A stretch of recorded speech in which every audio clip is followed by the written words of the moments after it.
Mediation: how Neymar Jr. settled his wildest legal battle with FC Barcelona. What happens when a boy from the dusty streets of Mogi das Cruzes grows up to shake the pillars of global football, rattle the tax courts of Spain, and rewrite the rules of loyalty with a €222 million pen stroke? How does a teenager with gelled hair and golden boots become the center of a legal storm that forces presidents to resign and lawyers to sweat through silk ties? This is not just the story of a footballer. This is the saga of Neymar Jr., a Brazilian comet who scorched through stadiums, contracts, and courtrooms with equal flair.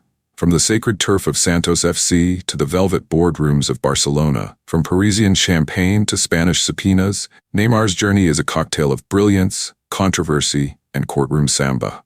Why did Barcelona pay millions to keep him, only to sue him for leaving? What secrets were buried in the fine print of his loyalty bonus? And what really happened behind closed doors in Barcelona in July 2021 when lawyers traded goals for compromise? This is the untold tale of ambition, betrayal, and the price of greatness. And trust me, once you start watching, you won't blink until the final whistle. Born on February 5, 1992 in Mogi das Cruzes, São Paulo, Neymar Jr. didn't cry, he juggled the umbilical cord. His father, Neymar Sr., was a journeyman footballer who played with the kind of grit that made defenders cry and accountants sigh. When his own boots retired, he picked up a new role, CEO of Neymar Inc., managing his son's career with the precision of a Swiss watchmaker and the ambition of a Bond villain. His mother, Nadine Gonçalves, was the emotional compass of the family. She didn't just pray for Neymar, she prayed for the defenders he humiliated. Her rosary beads probably had burn marks from overuse. At age 11, Neymar joined Santos FC, the club that once birthed Pelé. Within months, whispers turned into roars. Coaches called him Menino de Oro, the golden boy.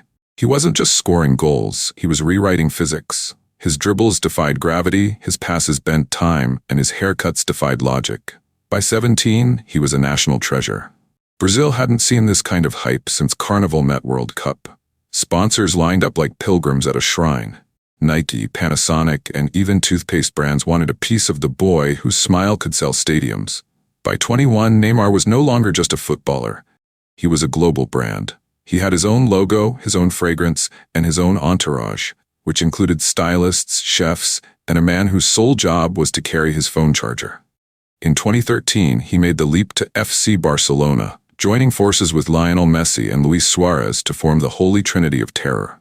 But behind the scenes, the transfer was a labyrinth of contracts, clauses, and cash. Oh, so much cash. Barcelona's then president, Sandro Rosell, announced Neymar's transfer fee as €57 million. But the Spanish tax authorities, armed with calculators and suspicion, said, "Hold up." They discovered hidden payments to Neymar's father's company, NNN Consultoria, and other mysterious bonuses that made the final bill closer to €86 million. Rosell resigned in January 2014, citing personal reasons, which in football speak means the legal wolves are at the door. Neymar Sr., even the negotiator, insisted everything was transparent and legal. He even said, "We did everything by the book." But the Spanish tax authorities weren't reading the same book. They launched a tax fraud investigation, dragging Neymar into courtrooms in Spain and Brazil. Prosecutors accused him of concealing payments, misrepresenting values, and dodging taxes like he dodged defenders. Though the case was eventually resolved through settlements, not mediation, it left a trail of legal paperwork thicker than a goalkeeper's gloves. In August 2017, Neymar dropped the mic and $222 million by signing with Paris Saint-Germain, PSG. It was the most expensive transfer in football history, and it came with fireworks, tears, and a Louis Vuitton duffel bag stuffed with ambition. But Neymar didn't just leave behind his locker, he left behind a €26 million loyalty bonus that he claimed Barcelona still owed him. Barcelona countered, saying he breached the contract by leaving early and demanded $8.5 million back. It was a legal tug-of-war so intense, Netflix executives probably pitched a series called Cause and Effect. Enter Marcos Mota, Neymar's legal eagle. A Brazilian lawyer with a resume longer than a VR review, Mota specialized in sports law, FIFA regulations, and making legal threats sound poetic. Barcelona brought in their own legal cavalry, an army of Catalan attorneys fluent in contracts, counterclaims, and caffeine. The battle raged across 3 labor claims and 1 civil lawsuit, filed in both Spain and Brazil. Neymar's team argued that the bonus was earned before the transfer. Barcelona argued that loyalty meant staying, not leaving with a suitcase full of euros. After nearly 4 years of legal jousting, appeals, counterclaims, and enough paperwork to wallpaper the entire Camp Nou, both Neymar Jr. and FC Barcelona found themselves at a crossroads. The lawsuits, 3 labor claims and 1 civil suit, had become a legal hydra. Every time one head was chopped off, 2 more grew in its place. So why did they finally agree to mediation? Because even titans get tired. Barcelona was bleeding money, not just from Neymar's bonus, but from a crumbling financial empire. COVID had emptied stadiums and coffers.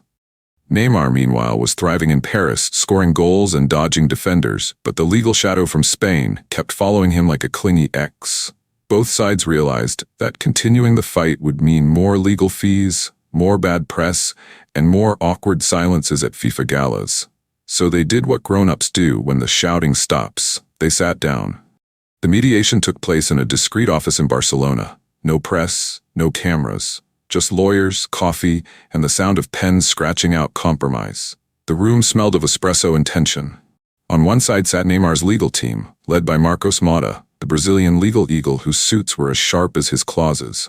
On the other side, Barcelona's attorneys, armed with spreadsheets, contracts, and Catalan's stubbornness. The goal? To end the war. Not with a victory, but with a transactional agreement. The terms were confidential, but insiders whispered the truth. Neymar didn't get the full €26 million loyalty bonus he claimed.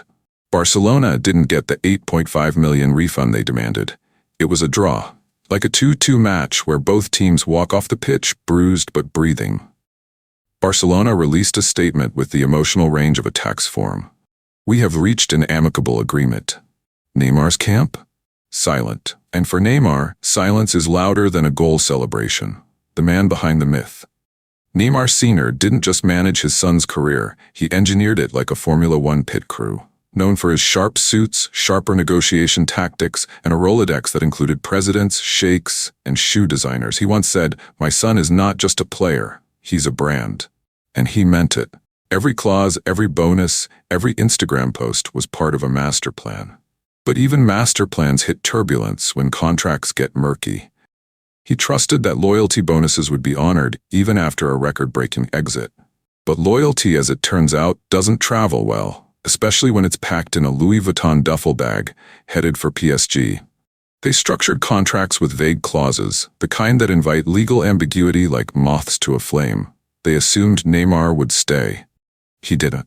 Both sides lost millions in legal fees, public goodwill, and the chance to end things with grace. Fans were confused. Lawyers were enriched, and football, as always, moved on. In football, as in life, loyalty is negotiable, and often litigated. Contracts are only as strong as the ink they're written in, and trust? That's the first casualty when money enters the room. Was mediation the best option for Neymar Jr. in his case with FC Barcelona? What if he went through with the litigation process?